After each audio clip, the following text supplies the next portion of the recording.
Well, friends, we've made it this far. We are at the last of our Uh, our journey, and well done. well Well done, done. everyone.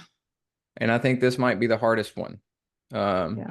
because practicing authenticity, practicing vulnerability, it's very difficult, even among spouses, among Yes. parents and children. Yeah.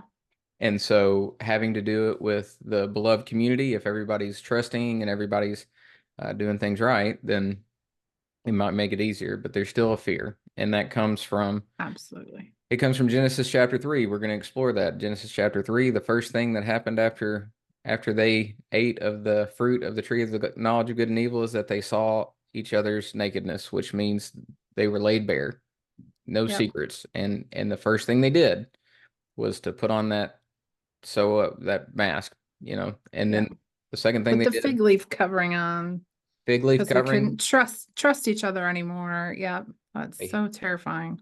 hid from one another and they hid from God. And that's something that has been repeated for every generation since. So be prepared to go through the study and just know that this is a struggle and it's only through the Holy Spirit that we overcome these things. What you got for us, Becky? Absolutely. It to me, this is a very important practice, and I'm so thankful that we culminated this study with this practice because authenticity and vulnerability for people that have had trauma, which we've all had some form of trauma, hurt through the years, but this is a really difficult one. So just be aware if you're doing this in a group of people in your group that this may be something really difficult for them to process through. If you're doing this as an individual, I really encourage you to think long and hard about what these practices mean.